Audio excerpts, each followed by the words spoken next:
7장 보겠습니다. 7장에서도 하나님의 말씀으로 인해서 새로운 사건이 시작되고 있습니다. 그래서 또 여호와의 말씀이 내게 임하여 이르시되, 이렇게 1절 시작되고 있죠. 2절은 너 인자야, 주 여호와께서 이스라엘 땅에 관하여 이같이 말씀하셨느니라. 끝났도다. 이 땅 사방의 일이 끝났도다. 이제는 네게 끝이 이르렀나니 내가 내 진노를 네게 나타내어 네 행위를 심판하고 또 모든 가증한 일을 보응하리라. 내가 너를 불쌍히 여기지 아니하며 긍휼히 여기지도 아니하고 네 행위대로 너를 벌하여 네 가증한 일이 너희 중에 나타나게 하리니 내가 여호와인 줄을 너희가 알리라. 2절 상반절에는 보면 이스라엘 땅에 대해서 말씀하고 있고 2절 하반절에서는 이 땅 사방의 일에 대해서 말씀하고 있습니다. 이에 대한 정확한 히브리 번역은 이 땅의 내 기둥, 그렇게 이해를 해야 됩니다. 이는 이스라엘의 땅이 아니라 전 세계를 의미하고 있는 거죠. 전 세계의 파멸을 선언하고 있는 부분입니다. 심판의 동기는 구체적으로 4가지 사실을 지적하는데요. 여기서 중요한 것은 용서 없는 심판 선언입니다. 내가 너를 아껴보지 아니하며 긍휼히 여기지도 아니하고 네 행위대로 너를 벌하여, 이렇게 얘기하죠. 죄로부터 철저한 단절만이 새로운 출발을 가져올 수 있다라는 그런 표현이기도 합니다. 그리고 10절에서 13절은요. 모든 폭력과 교만에 대한 심판입니다. 10절 볼지어다 그날이로다 볼지어다 임박하도다 정한 재앙이 이르렀으니 몽둥이가 꽃이 피며 교만이 싹이 나도다. 포악이 일어나서 죄악의 몽둥이가 있은즉 그들도 그 무리도 그 재물도 하나도 남지 아니하며 그 중에 아름다운 것도 없어지리로다. 10절에서 13절은 모든 폭력과 교만에 대한 심판입니다. 앞서 언급한 심판의 선언을 이제 4가지 구체적인 범죄에 적용을 하고 있는데요. 첫째는 몽둥이와 교만을 지적합니다. 하나님의 심판 도구인 몽둥이가 하나님을 모독하고 자기 자랑으로 가득 찬 교만으로 바뀔 때 몽둥이는 포악하고 폭력적인 행동의 상징적 표현으로 다시금 바뀝니다. 이런 폭력과 교만에 찬 몽둥이는 하나님의 진노를 불러일으키며 따라서 모든 삶을 종결시키는 파멸로 이어지는 것을 보여주고 있습니다. 14절에서 16절은요. 전쟁 준비에 대한 심판인데 한번 봅니다. 그들이 나팔을 불어 온갖 것을 준비하였을지라도 전쟁에 나갈 사람이 없나니 이는 내 진노가 그 모든 무리에게 이르렀습니다. 밖에는 칼이 있고 안에는 전염병과 기근이 있어서 밭에 있는 자는 칼에 죽을 것이요 성읍에 있는 자는 기근과 전염병에 망할 것이며 도망하는 자는 산 위로 피하여 다 각기 자기 죄악 때문에 골짜기의 비둘기들처럼 슬피 울 것이며. 그럽니다. 하나님의 분노는 모든 전쟁 준비 행동을 마비시킨다는 거죠. 그래서 전쟁을 피해 산 위로 도망하더라도 각자의 죄악에 따라서 처벌될 것이라고 말씀하고 있습니다. 그리고 17절에서 21절은요. 축적한 재산에 대한 심판입니다.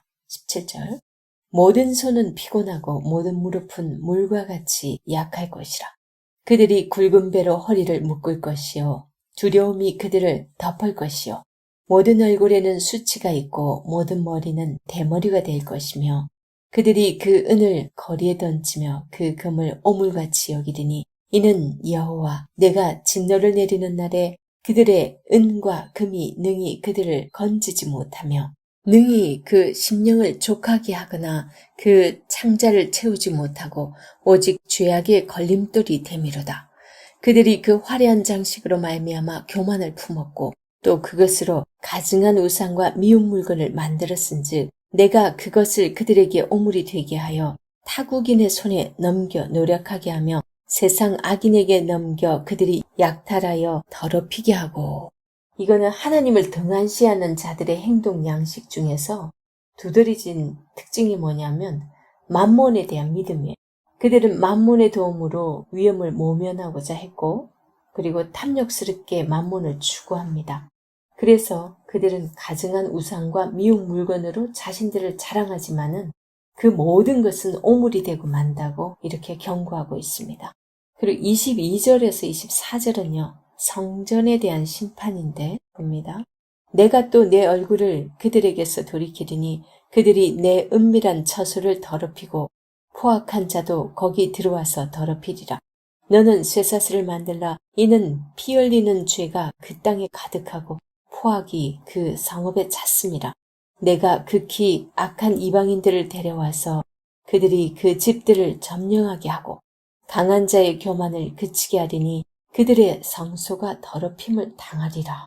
22절을 보면은 그들은 계약 백성 상호 간의 연대를 흉악하게 파괴하는 자들인 것을 알 수 있습니다.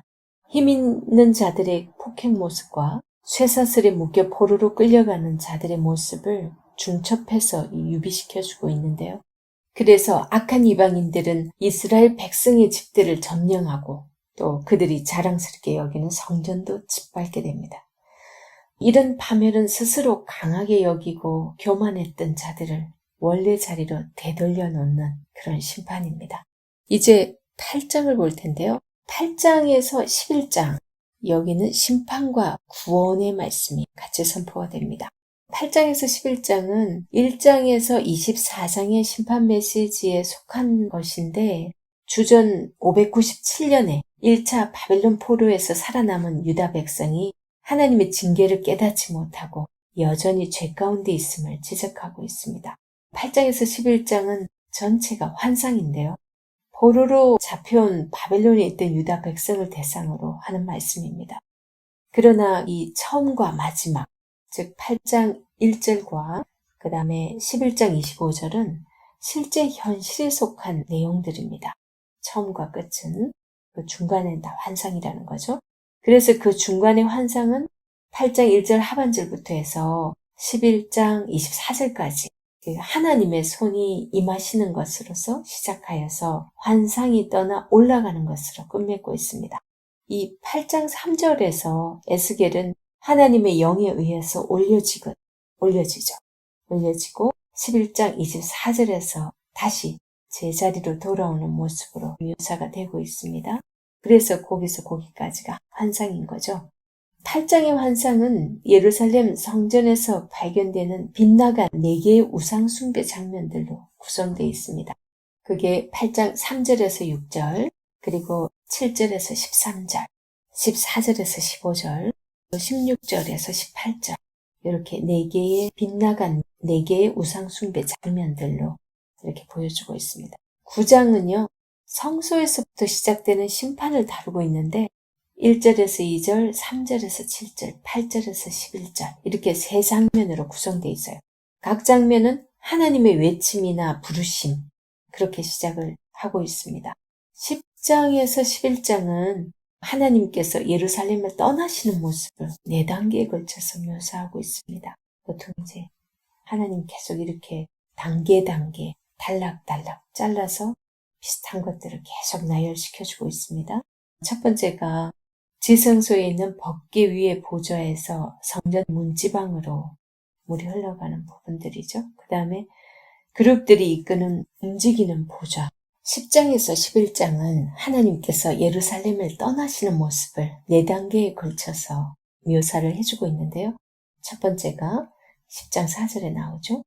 지성소에 있는 법궤 위의 보좌에서 성전 문지방을 통해서 구름이 성전에 가득하면서 하나님의 영화로운 광채가 뜰에 가득한 모습을 이렇게 묘사를 해주고 있는데 나중에는 하나님의 영광이 서서히 떠나가시죠. 그 다음에 이제 10장 18절에서 나오는 두 번째 부분인데 그룹들이 이끄는 움직이는 보좌 10장 18절 보면 여호와의 영광이 성전 문지방을 떠나서 그룹들 위에 머무르는 그런 부분을 말씀해주고 있고요.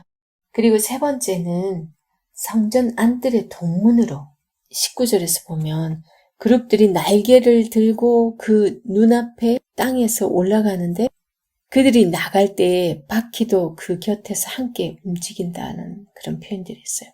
그래서 그들이 여호와의 전으로 들어가는 동문에 머물고 이스라엘 하나님의 영광이 그 위에 덮이는 그런 부분을 묘사해 주고 있죠.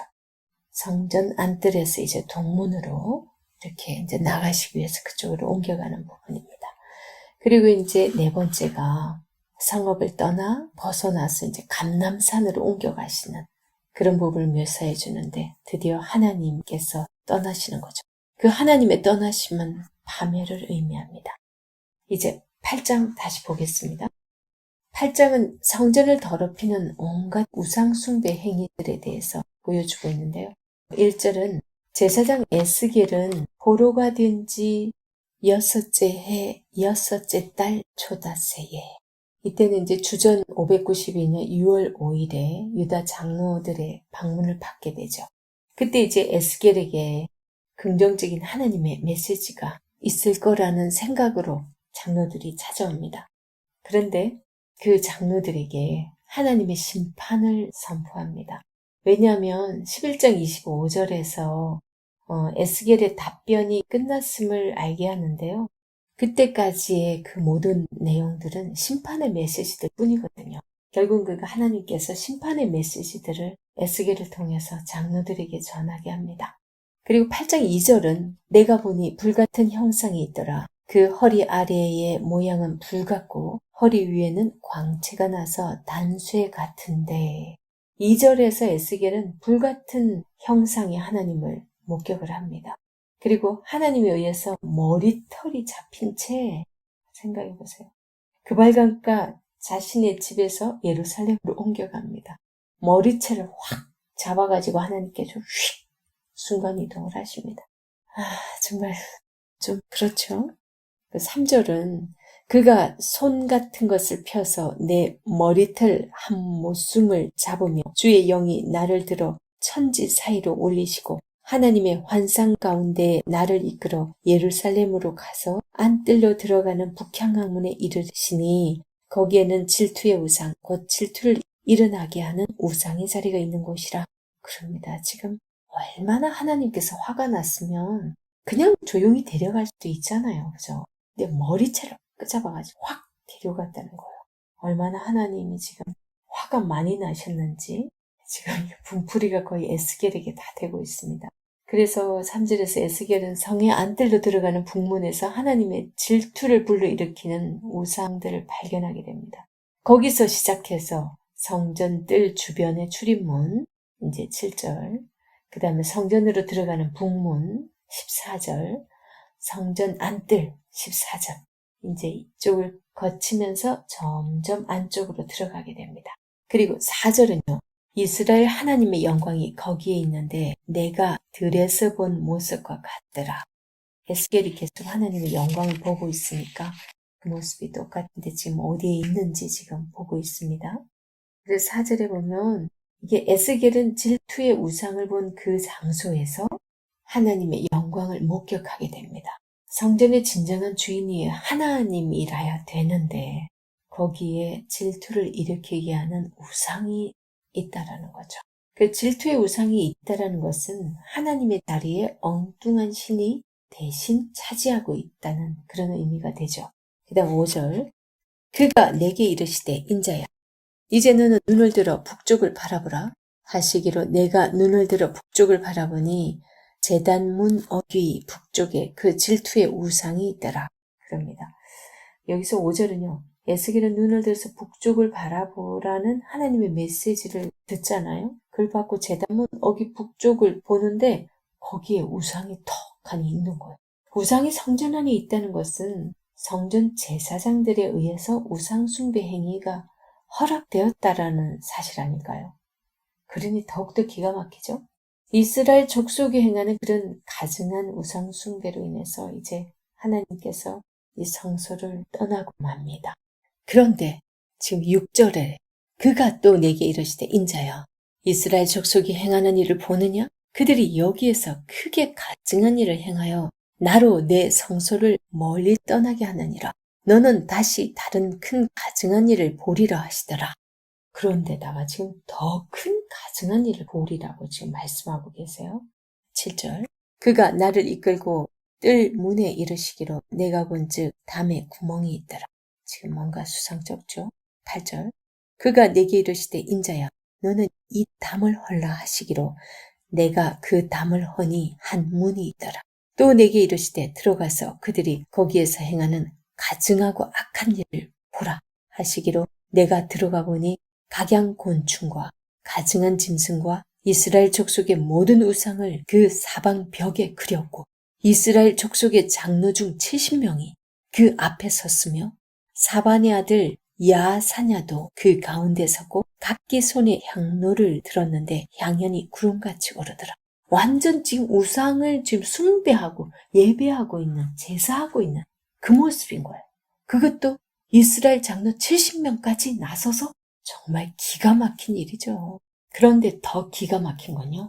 그 사람들 중에서 요시야 왕의 서기관 사반의 아들 야사냐도 포함되어 있다는 사실이에요. 그의 우상숭배 행위는 아버지 사반의 경건한 신앙과 너무 큰 대조를 이루는 거죠. 야사냐를 포함해 70명의 장로들은 그림 우상들 앞에서 구름 같은 향연이 올라오는 향로를 제각기 손에 들고 있었다는 거예요. 세상에. 분향은 원래 제사장들만 할 수 있는 일인데 이 70명의 장로들이 제각기 손에 향로를 들고 있다는 것은 어찌 보면 정통 신앙과도 배치되는 모습이죠. 우시야 왕은 성전에 들어가서 향단에 분향하려다가 문둥병이 발했잖아요. 그죠? 그걸 하나님께서는 교만으로 여겨서 그를 더 이상 이제 왕으로서 치리하지 못하도록 그래서 별궁에 거하게 됐죠. 그런데 정말 이 기가 막힌 상황에 70명의 장로들이 하나님께 분향하는 게 아니라 각종 우상들에게 분향하고 있다는 이 사실은요. 우시야 왕보다도 더 나빠요. 정말 12절 봅니다. 또 내게 이르시되 인자야 이스라엘 족속의 장로들이 각각 그 우상의 방 안 어두운 가운데서 행하는 것을 네가 보았느냐? 그들이 이르기를 여호와께서 우리를 보지 아니하시며 여호와께서 이 땅을 버리셨다 하느니라. 이제 하나님은 자기를 버렸기 때문에 이제 우상들을 우리가 섬겨야 되겠다. 이런 마음이겠죠.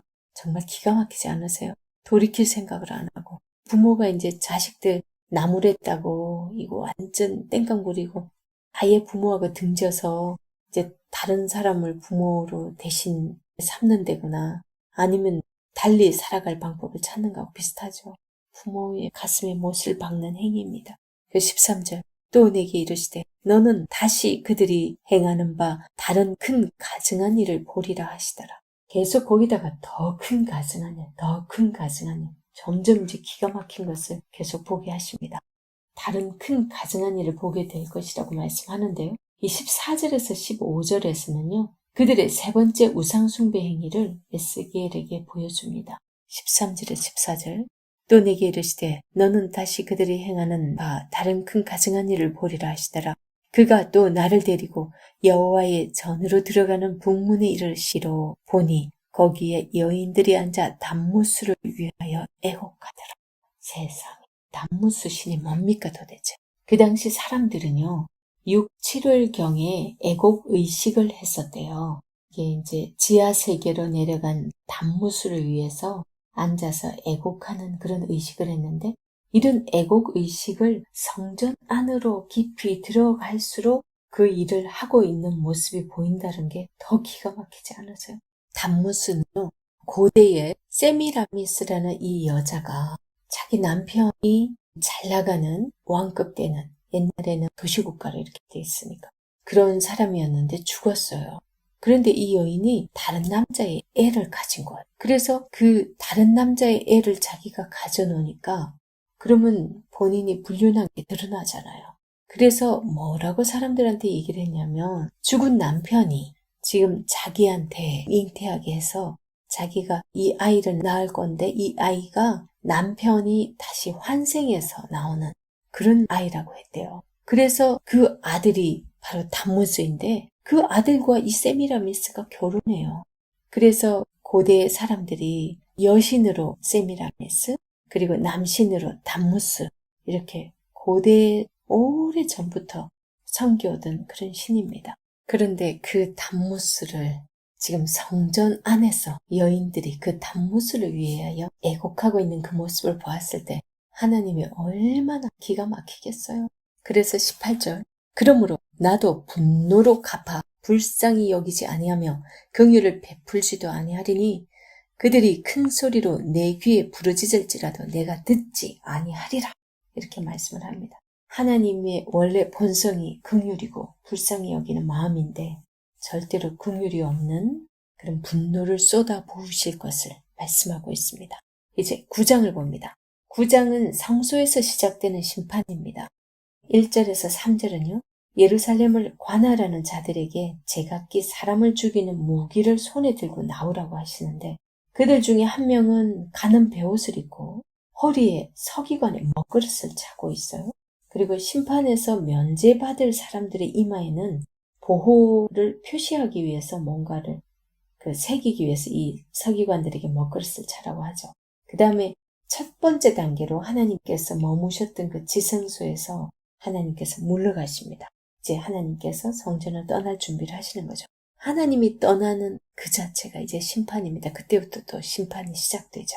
1절부터 한번 읽어보겠습니다. 또 그가 큰 소리로 내 귀에 외쳐 이르되 이 성읍을 관할하는 자들이 각기 죽이는 무기를 손에 들고 나아오게 하라 하시더라. 내가 보니 6사람이 북향한 윗문 길로부터 오는데 각 사람의 손에 죽이는 무기를 잡았고 그 중에 한 사람은 가는 베옷을 입고 허리에 서기관의 먹그릇을 찼더라. 그들이 들어와서는 놋 제단 곁에 섰더라. 그럽니다. 그룹에 머물러 있던 이스라엘 하나님의 영광이 성전 문지방에 이르더니 여호와께서 그 가는 베옷을 입고 서기관의 먹그릇을 찬 사람을 불러 뭐라고 하시나 볼까요? 여호와께서 이르시되 너는 예루살렘 성읍 중에 순행하여 그 가운데서 행하는 모든 가증한 일로 말미암아 탄식하며 우는 자의 이마에 표를 그리라. 그나마 지금 이런 상황에서 그죠? 예루살렘 성읍을 다니면서 정말 가증한 일로 그 사람들이 막 그런 가증한 일을 행하는 것 때문에 통곡하고 이렇게 애통하면서 기도하고 있었겠죠. 그런 사람들을 이마는 표하라 그래요. 그럼 오늘날에도 정말 이런 상황에서도 정말 가증한 일들이 너무 많잖아요. 세상에 이 동성애자들 그리고 교회가 교회답지 못한 또 뭐 온갖 이단 종파들 그런 정말 하나님께서 통탄할 수 있는 그런 수많은 일들로 인해서 우리가 중보기도 하고 날마다 애통함으로 하나님의 마음으로 우리가 그걸 안타까워하며 기도하는 자들은 하나님께서 서기관들을 먹그릇을 찬 사람에게 가서 이마에 표시를 하라 그러겠죠. 보호하기 위해서. 그러면서 5절 그들에 대하여 내 귀에 이르시되 너희는 그를 따라 성읍 중에 다니며 불쌍히 여기지 말며 긍휼을 베푸지 말고 쳐서 늙은 자와 젊은 자와 처녀와 어린이와 여자를 다 죽이되 이마에 표 있는 자에게는 가까이 하지 말라. 내 성소에서 시작할지니라. 하심에 그들이 성전 앞에 있는 늙은 자로부터 시작하더라. 왜 하필이면 성전 앞에 있는 늙은 자로부터 시작하더라. 이 말씀은 성전 앞에 있는 늙은 자, 제사장, 장로, 주로 이제 장로 이름은요, 오늘날은 젊은 사람도 있긴 하지만 어른 장자잖아요. 나이 든 사람들이 주로 장로였어요. 그럼 뭐 성전 앞에 있는 늙은 자, 그러면 장로일 가능성이 많겠죠? 아까 70명의 장로들이 뭐 하고 있었어요? 이제 성소가 더 이상 이 보호받는 곳이 아니라 이제 심판의 출발점이 되고 있는 것을 보여줍니다. 이처럼 성소가 살육의 출발점이 되는 이유는 하나님의 거룩하심이 가장 많이 더럽혀진 곳이 성소이고 그분의 율법이 가장 많이 훼손된 곳이 오히려 성소이기 때문입니다. 그래서 심판의 지평자들은 실제로 성전 앞에 있는 장로들을 가장 먼저 죽이기 시작합니다. 그리고 9장 7절에서 보면요. 그가 또 그들에게 이르시되 너희는 성전을 더럽혀 시체로 모든 뜰에 채우라. 너희는 나가라 하시매 그들이 나가서 성읍 중에 치더라. 원래 성전 안에서는 사람 죽이지 못하게 돼 있잖아요. 그래서 아도니아가 그때 반역했을 때 성전의 제단불을 잡고서 있으니까 죽이지 못하고 그를 끌어내서 죽이고 그랬는데 지금 하나님께서 떠나시고 나니까 지금 이 성전이 완전 사륙의 장소가 되고 맙니다. 그 이야기가 이제 열왕기하 23장 15절에서 16절 그리고 20절 거기에 보면 그 이야기가 잘 기록되어 있는데요. 성전을 시체로 채우라. 얼마나 하나님께서 화가 나셨는지 우리는 짐작해야 됩니다. 그리고 8절 그들이 칠 때에 내가 홀로 있었는지라 엎드려 부르짖어 이르되 아하 주 여호와여 예루살렘을 향하여 분노를 쏟으시오니 이스라엘의 남은 자를 모두 멸하려 하시나이까. 이렇게 얘기합니다. 심판과 사륙의 현장을 목격한 이 에스겔이 정말 마음이 불편한 거예요. 너무. 그래서 엎드려 기도하면서 이제 하나님께 부르짖습니다. 그랬을 때 이제 하나님께서 예루살렘을 향해 분노를 쏟으심으로 실제로 주전 597년에 재난을 피해 살아남은 그들마저 모두 죽이려고 하시느냐. 그렇게 에스겔이 항변하듯이 하나님께 호소를 합니다.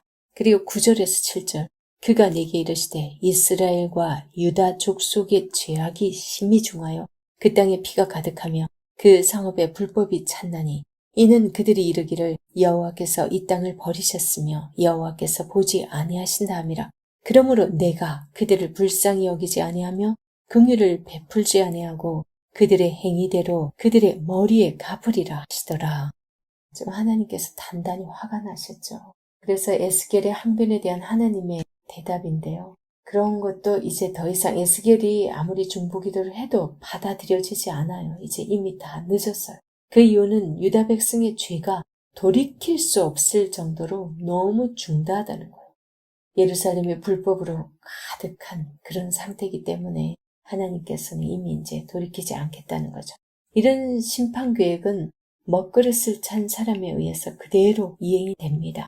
11절 보라 가는 베옷을 입고 허리에 먹그릇을 찬 사람이 복명하여 이르되 주께서 내게 명령하신 대로 내가 준행하였나이다. 이렇게 말합니다.